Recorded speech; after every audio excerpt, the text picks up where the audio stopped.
நன்றாய் கவனிங்கள் ஆண்டவருடைய பிள்ளைகளே. இன்றைக்கு நாம் ஒரு நல்ல ஆண்டவருடைய வார்த்தையை நம்ம தியானிக்க போகிறோம். இந்த 2 ராஜாக்களுடைய புஸ்தகம் 6ஆம் அதிகாரத்திலே நீங்கள் வாசிக்கும் போது தீர்க்கதரிசி ஆகிய எலிசாவின் மூலமாய் செய்யப்பட்ட அற்புதத்தை குறித்து இந்த இடத்திலே நம்ம வாசிக்கிறோம். எலிசா உள்ளே இருக்கிறார். அவனுடைய வேலைக்காரன் காலையிலே வந்து அதிகாலையிலே அந்த வீட்டினுடைய கதவை திறக்கும் போது அவனுக்கு ஒரு மிகப்பெரிய ஷாக், அவனுக்கு மிகப்பெரிய ஒரு பயப்படுத்துகிற ஒன்று அவனுக்காய் காத்திருக்கிறது. என்னன்னா, அவருடைய வீட்டை சுற்றி ரதங்களும் குதிரை வீரர்களும் அப்படியே சூழ்ந்து நிற்கிறார்கள்.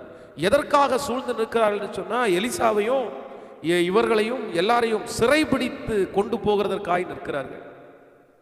சீரியருடைய இராணுவத்திலே பேசிக்கொள்ளுகிற சில விஷயங்கள் இங்கே இஸ்ரவேல் நாட்டிலே அந்த ராஜாவுக்கு தெரிகிறதுனால அந்த சீரியனுடைய ராஜா சொல்றாரு, யார் நம்மத்திலே உளவாளி இருக்கிறான், இங்க நடக்கிற விஷயத்தை எல்லாம் போய் இஸ்ரவேல் ராஜாவுக்கு யார் சொல்லுகிறது?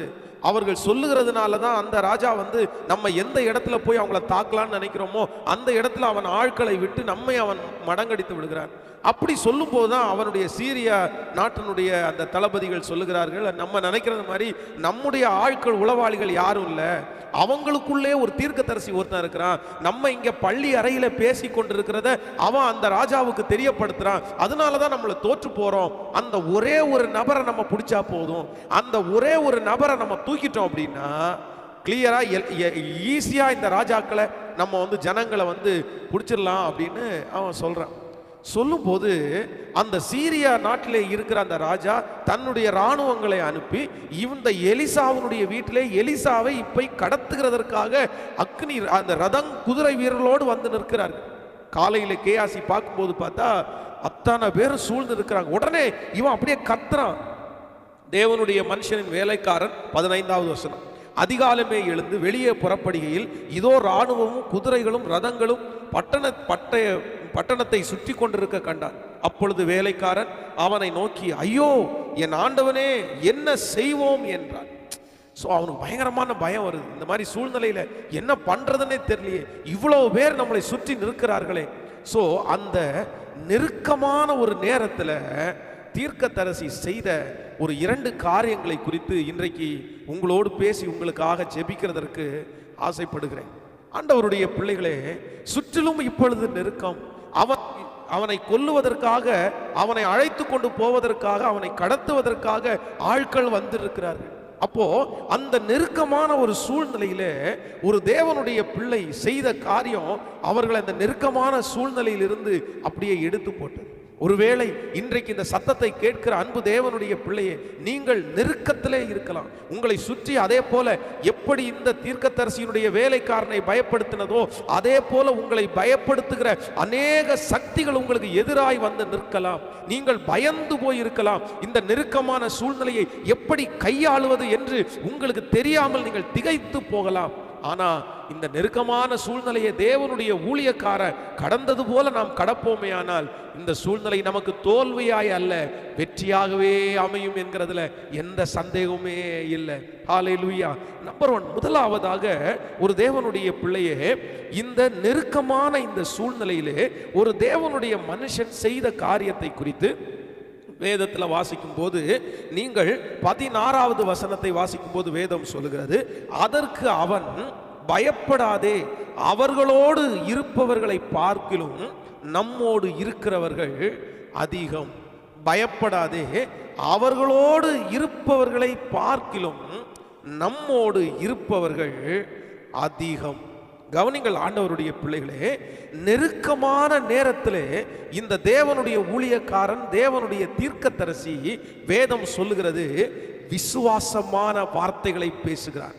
நம்மோடு இருப்பவர்கள் அதிகம், நம்மோடு இருப்பவர்கள் அதிகம். நம்பர் 1, முதலாவதாக ஒரு தேவனுடைய பிள்ளையினுடைய வாழ்க்கையிலே நெருக்கமான சூழ்நிலைகள் வரும்போது, உங்களை சுற்றி நெருக்கம் இருக்கும்போது நீங்கள் என்ன செய்ய வேண்டும் என்றால் விசுவாசமான வார்த்தைகளை பேச வேண்டும். அநேக தேவனுடைய பிள்ளைகளுடைய வாழ்க்கையில சுற்றி நெருக்கங்கள் இருக்கும்போது நிறைய பேருக்கு அவிசுவாசமான வார்த்தைகள் தான் வரும். ஐயோ என்ன செய்யறதுன்னு தெரியலையே, இந்த மாதிரி ஒரு சூழ்நிலை வந்துருச்சு, இத்தனை ஆயிரம் பேர் நமக்கு விரோதமாய் நிற்கிறாங்களே, இவ்வளோ பெரிய பிரச்சனை நமக்கு முன்பாக நிற்கிறதே, இவ்வளோ பெரிய மனிதன் நமக்கு முன்பாக நிற்கிறானே, இவ்வளோ பெரிய வியாதி நமக்கு முன்பாக இருக்கிறதே, இது ஒரு பெரிய பிரச்சனை ஆயிடுச்சு. அவர்களுடைய வாயிலிருந்து விசுவாசமான வார்த்தைகள் வராது, நிறைய பேருக்கு அவிசுவாசமான வார்த்தை வரும். அவ்வளவுதான், நான் முடிஞ்சிட்டேன், நான் இனி எழும்புறது ரொம்ப கடினம், இதுல நான் தோற்று போயிருவேன், அப்படி நடந்துரும், இந்த வியாதியில நான் செத்துருவேன், இந்த வியாதி என்ன அப்படி கஷ்டப்படுத்திடும், இந்த மாதிரியே நான் 10 வருஷம் இருந்துருவேன், 20 வருஷம் இருந்துருவேன். ஒரே நெகட்டிவான வார்த்தைகள் நிறைய பேருடைய வாயிலிருந்து வந்து கொண்டே இருக்கும். இன்றைக்கு கூட இந்த சத்தத்தை கேட்கிற நீங்களும் அப்படித்தான். உங்களை சுற்றி நெருக்கங்கள் இருந்து கொண்டே இருக்கலாம். உங்களை சுற்றி இருக்கிற நெருக்கத்தில் நீங்க நிறைய பேர் விசுவாசமான வார்த்தைகளை பேசாமல் உங்க வாயை திறந்தா அவிசுவாசமான வார்த்தைகள் வந்து கொண்டே இருக்கலாம். பாஸ்டர், என்னால விசுவாசமா பேச முடியல, என் மனசு அவிசுவாசத்தை சொல்லுது, என் வாய் அவிசுவாசத்தை சொல்லுது. இல்ல இல்ல இல்ல, ஒரு தேவனுடைய பிள்ளை நெருக்கமான சூழ்நிலையை ஜெயிக்க வேண்டும் என்றால் முதலாவதாக என்ன வார்த்தையை பேசணும் அப்படின்னா, விசுவாசமான வார்த்தைகளை பேசுங்க. இயேசு என் கூட இருக்கிறார், இயேசு எனக்கு பரிகாரி, அவரால் முடியாத பிரச்சனை என்று எதுவும் இல்லை, அவரால் சகலமும் முடியும், அவர் சகலத்தையும் செய்ய வல்லவர், அவர் செய்ய நினைத்தது தடைபடவே தடைபடாது. அவர் பெரியவர் அல்லவா, அவர் எனக்காக செய்யாமல் வேறு யாருக்காக செய்ய போறார். இப்படி விசுவாசமான வார்த்தைகளை நீங்கள் பேசுவீர்களே ஆனால் நான் நம்புறேன், விசுவாசம் நம்பப்படுகிறவர்களின் உறுதியும் காணப்படாதவர்கள் நிச்சயமாக இருக்கிற அந்த விசுவாசம் உங்களை கனப்படுத்தும். அந்த நெருக்கமான சூழ்நிலையிலிருந்து உங்களை கைதூக்கி விடும் என்கிறதுல எந்த சந்தேகமே இல்லை. ஆமென், ஹல்லேலூயா. சோ ஒரு தேவனுடைய பிள்ளைக்கு நெருக்கமான சூழ்நிலையிலே மிக தேவையான ஒன்று என்ன அப்படின்னா, விசுவாசமான வார்த்தையை ஆண்டவருடைய பிள்ளைகள் பேச வேண்டும். நீங்கள் யோபுவின் புஸ்தகத்தில் எடுத்து வாசிப்பீர்களே ஆனால் வேதம் சொல்லுகிறது, யோபுனுடைய சொத்துக்கள் எல்லாம் போனது, யோபுனுடைய பிள்ளைகள் எல்லாம் இறந்து போனார்கள், அவனுடைய சரீரத்திலே பலவீனம் வந்தது. அந்த மாதிரி நெருக்கமான நேரத்திலே யோபுனுடைய மனைவியால விசுவாசமா பேச முடியல. இனி எத்தனை நாள்? ஆனால் மரணம் என்கிறது சாதாரணமானது அல்ல. நம்முடைய வீடுகளிலே ஒரு மரணத்தை பார்த்தாலே நம்மளாலே அப்படியே ஜீவனோடு இருக்க முடியாது, அவ்வளோ கஷ்டமா இருக்கும். நம்மோடு கூட வளர்ந்த, நம்மோடு கூட சாப்பிட்ட, நம்மோடு கூட தூங்கின யாராவது ஒரு நபர் மரித்து போனாலே அது நம்மளால தாங்கிக்கவே முடியாது.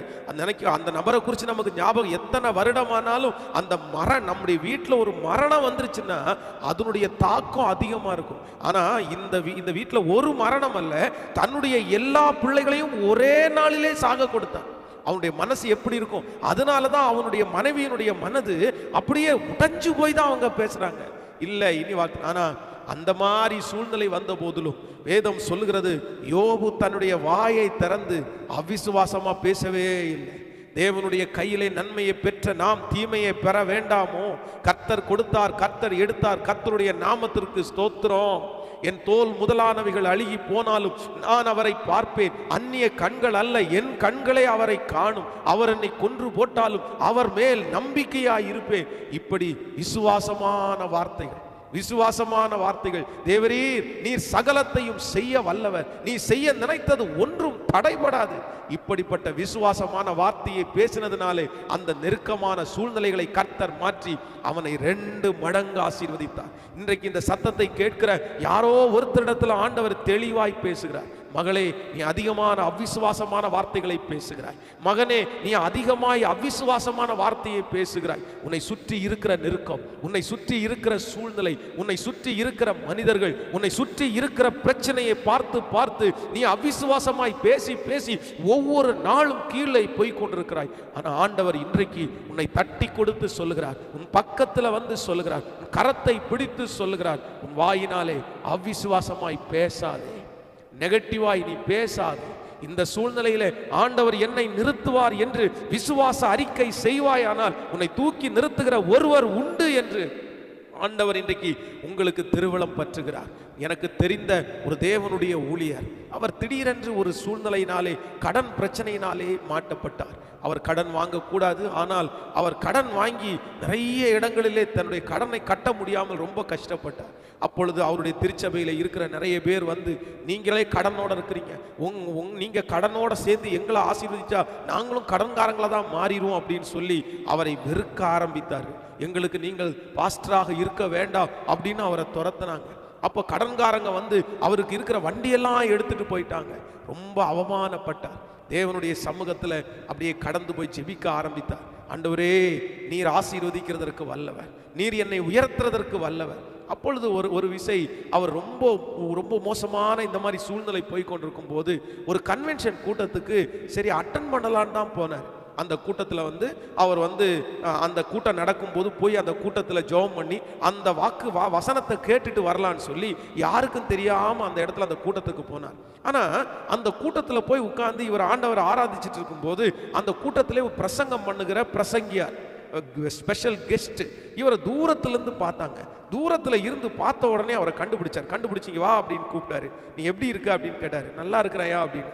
உடனே அந்த அந்த ஸ்பெஷல் கெஸ்ட் சொன்னாராமா, கூடி இருக்கிற எல்லார்ட்டையும் சொன்னாராமா, இன்னைக்கு நான் உங்களுக்கு பிரசங்கம் பண்ண போறதில்ல, இன்னைக்கு பிரசங்கம் பண்றதற்கு ஆண்டவர் ஒரு வார்த்தையை கொடுத்து ஒரு தேவ மனுஷனை அனுப்பி இருக்கிறாரு, அவரை நான் உங்களுக்கு இன்ட்ரோடியூஸ் பண்ண போறேன்னு சொல்லி ஆராதனையை அட்டன் பண்ண போன இந்த நபரை இன்ட்ரோடியூஸ் பண்ணி இவர் தான் இன்னைக்கு பிரசங்கம் பண்ணுவாரு அப்படின்னு சொன்னாராமா.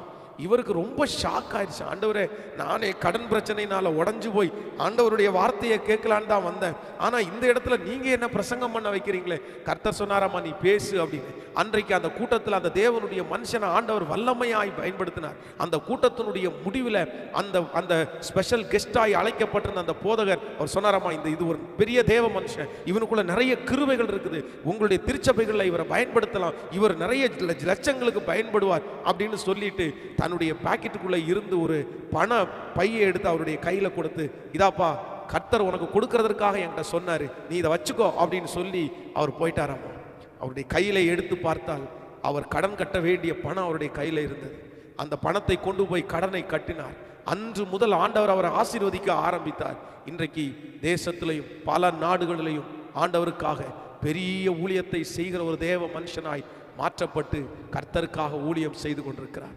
என் அன்பு தேவனுடைய பிள்ளைகளை, அந்த தேவன் தான் உங்கள் தேவன், அந்த தேவன் தான் நாம் ஆராதிக்கிற தேவன். அந்த தேவன் இன்றைக்கு உங்களையும் என்னையும் பார்த்து சொல்கிறார், நெருக்கமான சூழ்நிலையிலே நீங்கள் ஒரு நாளும் அவ்விசுவாசமாய் பேசாதபடி நீங்கள் தீர்க்கதரிசியை போல விசுவாசமாய், அவர்களோடு இருக்கிறது கொஞ்சம் பலன்தான், அவர்களோடு இருக்கிறவர்கள் கொஞ்சம் தான், ஆனா நம்மோடு இருக்கிறவர்கள் அதிகம். நான் சொல்கிறேன், உங்களுக்கு விரோதமாக இருக்கிற பிரச்சனையினுடைய அந்த வல்லமை குறைவுதான், ஆனால் உங்களோடு கூட இருக்கிற ஆண்டவருடைய வல்லமை அதைவிட பெரியது, அதைவிட பெரியது, அதைவிட பெரிய வல்லமை உங்களோடு கூட இருக்கிறது.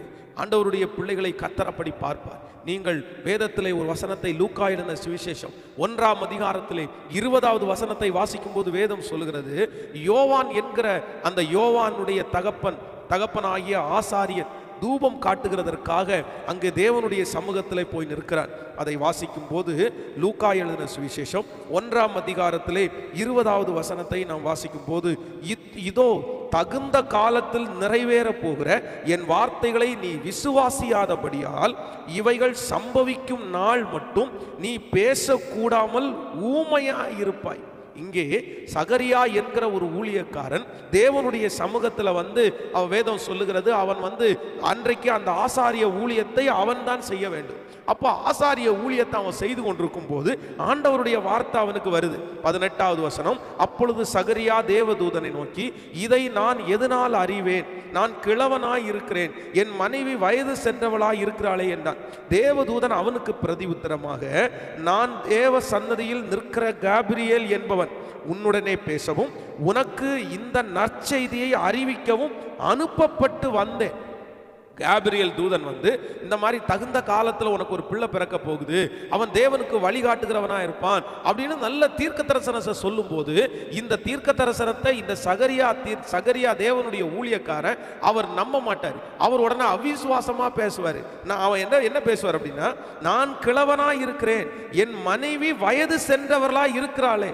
உடனே தேவதூதன் சொல்லுகிறான், தகுந்த காலத்தில் நிறைவேற போகிற வசனத்தை நீ விசுவாசியாதபடினால், நீ அவிசுவாசமா உன் வார்த்தையை பேசினபடினால் அந்த குழந்தை பிறக்கிற வரைக்கும் நீ ஊமையானா இருப்பாய். ஸோ ஆண்டவருடைய பிள்ளைகள் ஒன்று நினைத்து கொள்ளுங்கள், ஆண்டவருக்கு சுத்தமா பிடிக்காதது என்ன அப்படின்னா, கர்த்தர் விசுவாசமாய் உங்களுக்கு வார்த்தைகளை கொடுக்கும் போது நீங்க அவிசுவாசமா பேசுறது ஆண்டவருக்கு பிடிக்காது, ஆண்டவருக்கு பிடிக்காது.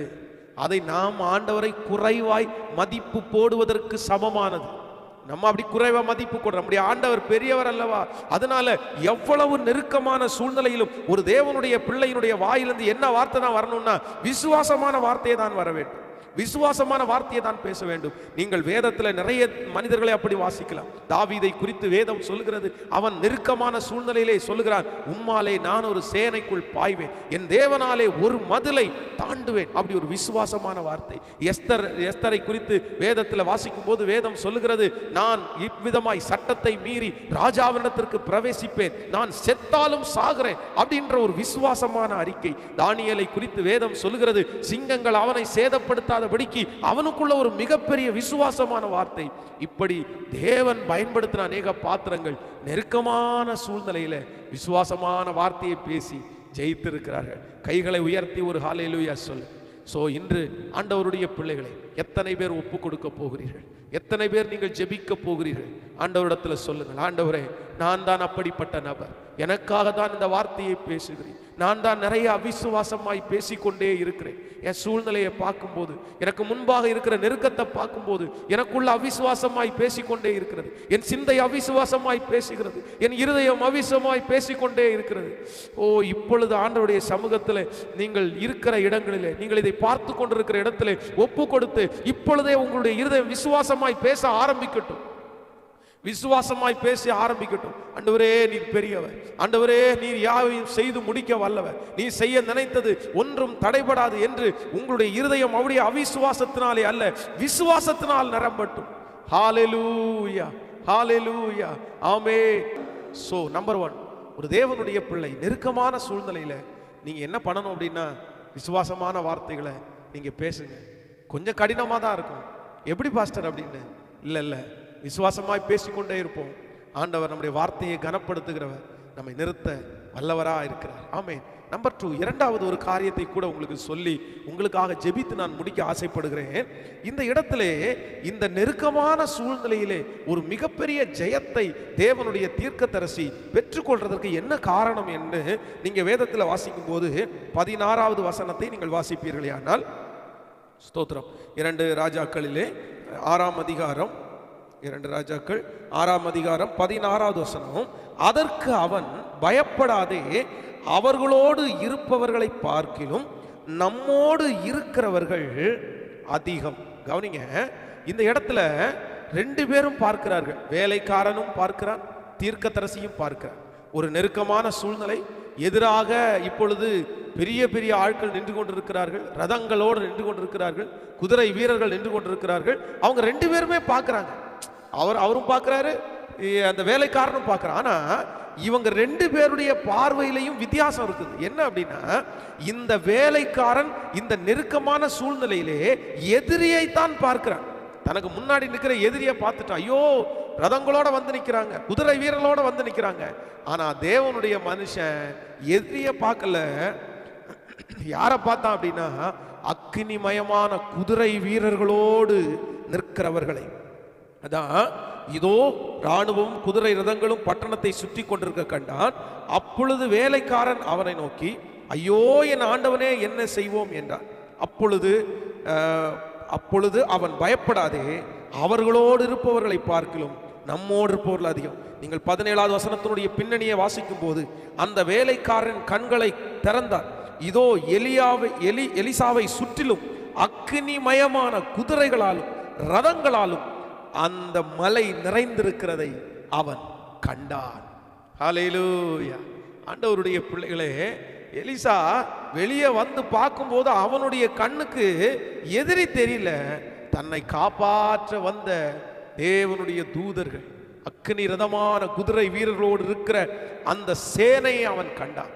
இன்றைக்கு ஆண்டவருடைய பிள்ளைகளை, இன்றைக்கு இந்த சத்தியத்தை, இந்த ஜெபத்திலே இந்த செய்தியை கேட்கிற உங்களுடைய வாழ்க்கையிலே, பாஸ்டர் நீங்க சொல்றது உண்மைதான் பாஸ்டர், என்னை சுற்றிலும் அந்த பிரச்சனை மட்டும்தான் என் கண்ணுக்கு தெரிகிறது.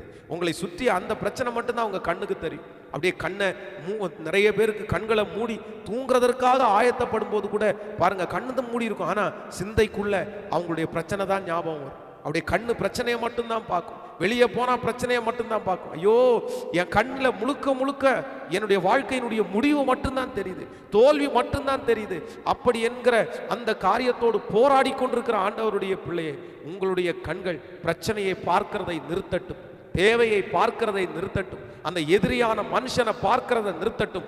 எப்பொழுது ஆண்டவர் உங்களுக்கு அற்புதம் செய்வார் என்றால், நெருக்கத்தில் இருக்கிற உங்களை கர்த்தர் எப்பொழுது விடுதலை கொடுப்பார் என்றால், நீங்கள் எப்பொழுது பிரச்சனையை பார்க்கிறதை நிறுத்தி அந்த பிரச்சனையின் நடுவிலே இருக்கிற தேவனை நீங்கள் பார்க்கிறீர்களோ, அப்பொழுதே உங்களுக்கு அற்புதம் நடக்க ஆரம்பித்து விட்டது என்று நான் தீர்க்க தரிசனமாய் உங்களுக்கு சொல்லுகிறேன். நிறுத்துங்க, பிரச்சனையை பார்க்கறத நிறுத்துங்க, தேவையை பார்க்கறது சரி இருக்கட்டும், அதை விடுங்க. ஆண்டவரை பாருங்க. ஆண்டவருடைய பிள்ளைகள் கர்த்தரை நோக்கி வேதம் சொல்கிறது, அவர்கள் அவரை நோக்கி பார்த்து பிரகாசம் அடைந்தார்கள், அவர்களுடைய முகங்கள் வெட்கப்படவே இல்லை. நீங்கள் வேதத்தில் ஜெயித்த ஒவ்வொரு பரிசுத்தவான்களும் எப்படி ஜெயிச்சிருக்காங்கன்னா, அவங்க பிரச்சனையை பார்த்ததுனால அல்ல, பிரச்சனையிலிருந்து விடுதலை கொடுக்கிற கர்த்தரை பார்த்ததுனால தான் ஜெயிச்சிருக்காங்க.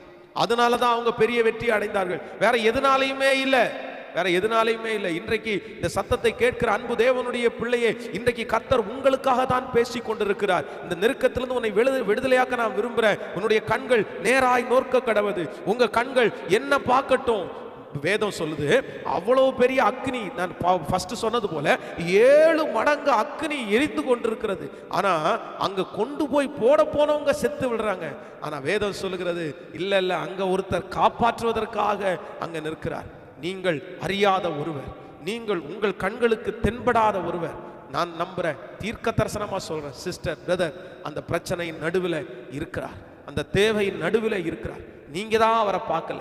இஸ்ரவேல் ஜனங்கள் எகிப்திலிருந்து கிளம்பி இப்பொழுது செங்கடலுக்கு முன்பாக நிற்கிறார்கள். அங்கே பார்வோனுடைய சேனை துரத்தி கொண்டு வருகிறது, இங்கே செங்கடல் எதிராய் நிற்கிறது. அவருடைய கண்களுக்கு பார்வோனும் செங்கடலும் மட்டும்தான் தெரிகிறார்கள். பார்வோனுடைய சேனை செங்கடல் மட்டும்தான் தெரிகிறது. மோசையை பார்த்து முறுமுறுக்கிறார்கள், எங்களுக்கு எகிப்திலே பேதர் குழிகள் இல்லை என்றா இங்க கொண்டு வந்தீங்க அப்படின்னு எல்லாரும் அப்படியே கத்துறாங்க.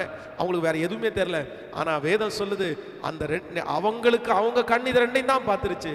ஆனா ஆண்டவர் செங்கடலின் நடுவிலே அவர்களுக்காக ஒரு வழியை ஆயத்தம் பண்ணியிருந்தார். நான் நம்புறேன், அதன் நடுவில் கர்த்தர் இருந்தார். இன்றைக்கு இந்த சத்தத்தை கேட்கிற உங்களுக்கும் அப்படித்தான் சொல்லுகிறேன். உங்க கண்ணு அங்க பாக்குது, உங்க கண்ணு பின்னாடி பாக்குது, இந்த பக்கமும் வழி இல்லை, இந்த பக்கமும் வழி இல்லை, இந்த பக்கம் நெருக்கம், இந்த பக்கம் நெருக்கம், உங்க கண் இது ரெண்டையும் தான் பார்த்துட்டு இருக்குது. ஆனா ஆண்டவர் சொல்றாரு, இல்ல இல்ல, உங்க கண்கள் பார்க்கிறது பொய், இன்னொரு வழி இருக்கிறது, இன்னொரு தேவன் இருக்கிறார். அந்த சூழ்நிலை, அந்த பிரச்சனை, உங்க மகளுடைய பிரச்சனை, உங்க மகனுடைய பிரச்சனை, அந்த பிசினஸ் பிரச்சனையில ஒருவர் நின்று கொண்டிருக்கிறார், ஒருவர் அங்கே வழியை ஆயத்தம் பண்ணி இருக்கிறார், ஒருவர் அங்கே காரியத்தை கைகூடி வர பண்ணுகிறார், ஒருவர் ஒரு காரியத்தை வைத்துக் கொண்டு நிற்கிறார். இன்றைக்கு இந்த சத்தத்தை கேட்கும் போதே, ஆண்டவரே என் கண்களை திறந்தரும், ஆண்டவரே என் கண்களை திறந்தரும், உங்களை நான் பார்க்கணும், நீங்க அந்த பிரச்சனை நடுவில் நிற்கிறத நான் பார்க்கணும், இந்த தேவை நடுவில் நிற்கிறத என் கண்கள் பார்க்கணும்னு நீங்க ஜபிக்க ஆரம்பிப்பீர்களே, ஆனால் உங்க கண்கள் ஆண்டவர் திறப்பாரு. நீங்க பார்ப்பீங்க, அந்த செங்கடல் நடுவிலே இஸ்ரவேல் ஜனங்களை நடந்து போக பண்ணினவர் உங்களையும் இந்த சூழ்நிலையின் நடுவே நடந்து போக பண்ணுவார், நடந்து போக பண்ணுவார். என் தேவன் அவ்வளவு பெரியவர். ஹல்லேலூயா! எத்தனை பேர் விசுவாசிக்கிறீங்க? ஆண்டவரே, ஆண்டவருடைய பிள்ளைகளே. சோ நம்பர் 2, இரண்டாவது, ஒரு தேவனுடைய பிள்ளை நெருக்கமான சூழ்நிலையில உங்க கண்கள் நெருக்கத்தை அல்ல, பிரச்சனையே அல்ல, யாரை பார்க்கணும் அப்படின்னா, அந்த பிரச்சனையின் நடுவிலே நமக்கு உதவி செய்கிற தேவனாகிய கர்த்தரை. நீங்கள் யோவான் எழுதின சுவிசேஷம் 11ஆம் அதிகாரத்தில் 11வது வசனத்தை வாசிக்கும் போது வேதம் சொல்லுது, எல்லாருமே லாசருவை மரித்தவர்களாய் தான் பார்த்தார்கள். அதாவது லாசரு மரிச்சு போனான், லாசரு மரிச்சு போன, மரியாள் எல்லாருமே லாசரு மரிச்சு போனவங்களா தான் பார்த்தாங்க. ஆனா வேதம் சொல்லுது, இயேசு அப்படி பார்க்கல. இயேசு எப்படி பார்த்தாரு அப்படின்னா, அவனுடைய சீசரிடத்துல சொல்லும் போது சொல்றாரு, அவனை நான் எழுப்ப போறேன் அப்படின்னு சொல்றேன். அவனை அவன் தூங்கிட்டு இருக்கிறாப்பா, நான் எழுப்ப போறேன். அவருடைய பார்வையை பார்த்தீர்களா? இன்றைக்கு உங்களையும் ஆண்டவர் அப்படித்தான் கர்த்தர் அழைக்கிறார். எல்லாரும் ஆண்டவருடைய சமூகத்துல நீங்க ஒப்பு கொடுங்கன்னு நான் நம்புறேன். ஆண்டவரே, என் கண்கள் உண்மையே நோக்கி பார்க்கணும். ஹல்லேலூயா! நெருக்கமான சூழ்நிலையில உங்களை சுற்றி இருக்கிற நெருக்கத்தை அதை விட்டுட்டு உதவி செய்கிற ஒரு தேவனை இன்றைக்கு உங்கள் கண்கள் பார்க்குமே ஆனால், இன்றைக்கு உங்கள் கண்கள் பார்க்குமே ஆனால், பெரிய அதிசயத்தை, பெரிய அற்புதத்தை நீங்கள் காண்பீர்கள். நீங்கள் காண்பீர்கள். கோலியாத்தை குறித்து வேதத்தில் நீங்கள் வாசிக்கும் போது தாவீது கோலியாத்திற்கு முன்பாய் போய் நிற்கிறார். அங்கே இருக்கிற எல்லா ஜனங்களும் கோலியாத்தை மட்டும்தான் பார்க்கிறார்கள். ஜனங்கள் கோலியாத்தை பார்க்கிறார்கள், சவுல் ராஜா கோலியாத்தை பார்க்கிறார், எல்லாருமே கோலியாத்தை தான் பார்க்கறாங்க. ஆனா தாவீது மட்டும் யாரை பார்த்தான் அப்படின்னா கோலியாத்தை மட்டும் பார்க்கலங்க, கோலியாத்தை ஜெயிக்க போகிற கர்த்தர் கோலியாத்துக்கு பின்னாடி நிக்கிறதா அவன் பார்த்தான். நீங்க அது எனக்கு ரொம்ப ஆச்சரியமா இருக்கும். அடிக்கடி திருச்சபையில் சொல்லியிருக்கிறேன். பொதுவாக நீங்கள் கோலியாத்து எப்படி விழுந்தான் என்று பார்க்கும்போது வேதம் சொல்லுது முகம் குப்புற விழுந்து செத்தானா, முன்னாடி அப்படி விழுந்து. ஆனா இந்த இந்த நீங்க படத்துல பிக்சர்ல கூட பார்க்கும்போது தாவீது தன்னுடைய கவனில கல்லை வைத்து சுத்தி அடிக்கும் போது அவனுடைய நெற்றியில் அது பற்றிச்சான். பொதுவாக ஒன்று நினைத்துக் கொள்ளுங்கள், இந்த பக்கத்துல இருந்து இப்படி தட்டுனா அடிச்சா எல்லாரும் இப்படி பின்னாடி தான் விழுவாங்க, யாரும் முன்னாடி விழ மாட்டாங்க. ஆனா கோலியாத்து முன்னாடி விழுந்திருக்கிறார். நான் என்ன நம்புறேன் அப்படின்னா, முன்னாடி தாவீது அடிச்சிட்டான், பின்னாடி கத்தர் அடிச்சிட்டேன், பின்னாடி கத்தர்னு ஒரு தட்டு தட்டுனார், அதனால முன்னாடி விழுந்திருக்கிறான். சோ ஒரு தேவனுடைய பிள்ளைகளுக்கு இந்த தாவீதை போல அப்படிப்பட்ட அறிவு உங்களுக்கு வேண்டும். அப்படிப்பட்ட அறிவு உங்களுக்கு வேணும். என்ன அறிவு வேணும்னா, நான் கோலியாத்தை மட்டும் பார்க்க மாட்டேன், கோலியாத்தை ஜெயிக்க போகிற கர்த்தர் அதன் நடுவிலே நிற்கிறார். ஹல்லேலூயா, ஆமென் சொல்லுங்க. எத்தனை பேர் இந்த வார்த்தைக்கு ஒப்பு கொடுக்க போறீங்க? ஆண்டவர் உங்க கூட இருக்கிறார். இன்றைக்கு ஆண்டவர் உங்களுடைய கண்களை திறக்க விரும்புகிறார். இன்றைக்கு உங்களுடைய வாயின் வார்த்தைகளை கர்த்தர் மாற்ற விரும்புகிறார். நெருக்கத்தில் இருக்கிற அநேக தேவனுடைய பிள்ளைகளை கர்த்தர் விசாலத்தில் வைக்க போகிறார். உங்கள் நெருக்கம் வெகு சீக்கிரத்தில் மாறப்போகிறது. நீங்கள் அநேகருக்கு சாட்சி சொல்ல போகிறீர்கள். ஆண்டவர் உங்களை சாட்சியாய் நிறுத்த போகிறார். வழியே இல்லை என்று நினைக்கிற அநேகருக்கு ஆண்டவர் இன்றைக்கு தீர்க்க தரிசனமாய் சொல்லுகிறார், இல்லை, வழி உண்டு. 7 வழி அடைக்கப்பட்டாலும் ஆண்டவர் உங்களுக்காக திறக்கிற வழி இருக்கத்தான் செய்கிறது. கர்த்தர் திறந்த வழியை யாராலும் அடைக்க முடியாது. வழி உண்டு. நீங்கள் நினைக்கிறீர்கள் இனி வாசல் இல்லை, இனி வழி இல்லை, இனி வழியே இல்லை, எல்லா வழிகளும் போனது. ஆனால் கர்த்தர் சொல்கிறார், இல்லை, வழி உண்டு. ஆண்டவருடைய வழிகள் உங்களுக்கு தெரியாததுனாலே இல்லை என்று நினைக்காதீர்கள். எஸ் லார்ட், எல்லாரும் ஆண்டவருடைய சமூகத்தில் அப்படி கண்களை மூடலாம். Thank you Holy Spirit. ஆண்டவருடைய சமூகத்தில் ஒப்பு கொடுங்கள். ராஜா, என் கண்களை திறந்தருளும் என்று கெஞ்சுங்கள். இந்த சத்தத்தை யார் கேட்கிறீர்களோ அவர்கள் சொல்லுங்கள், என் கண்களை திறந்தருளும், என் கண்களை திறந்தருளும். ஹல்லேலூயா, என் கண்களை திறந்தருளும், என் கண்களை திறந்தருளும். ஹல்லேலூயா, ஸ்தோத்திரம். ஆகாரை குறித்து வேதம் சொல்லுகிறது, வனாந்தரத்திலே அலைந்து கொண்டிருந்த ஆகார், வனாந்தரத்திலே அவள் அலைந்து கொண்டிருக்கிறாள். ஐயோ, என் பிள்ளைக்கு தண்ணீர் இல்லையா? வேதம் சொல்கிறது தண்ணீர் அங்கேதான் இருக்கிறது. ஆண்டவர் ஆகாருடைய கண்களை திறந்தார். அவ தண்ணீரை பார்த்துட்டா. இன்றைக்கும் இந்த ஜபத்திலே ஆண்டவர் உங்க கண்களை திறக்கும் போது உங்களுக்காக வைத்திருக்கிற அற்புதத்தை நீங்க பார்ப்பீங்க. கைகளை உயர்த்தி எல்லாரும் சொல்லுவோம், ஆண்டவரே என் கண்களை திறந்தருளோ. இந்த ஃபாஸ்டிங் பிரேயர்ல, இந்த லைவ் ஃபாஸ்டிங் பிரேயர்ல ஆண்டவர் உங்க கூட இருக்கிறார். ஆண்டவர் உங்களுக்காக தான் பேசுறார். சிஸ்டர், உங்களுக்காக தான். பிரதர், உங்களுக்காக தான். நீங்க தானே வழியே இல்லைன்னு சொன்னீங்க, நீங்க தானே பாதையே இல்லைன்னு சொன்னீங்க, நீங்க தானே எல்லாம் முடிஞ்சிருச்சுன்னு சொன்னீங்க, நீங்க தானே அவ்வளவுதான் பாஸ்டர், இனி நோவே, அவ்வளவுதான், எல்லாம் முடிஞ்சிருச்சு, எல்லாத்தையும் நான் மூடிட்டேன். இல்ல இல்ல இல்ல, ஆண்டவர் சொல்றார், நான் இருக்கிறேன். ஹல்லேலூயா.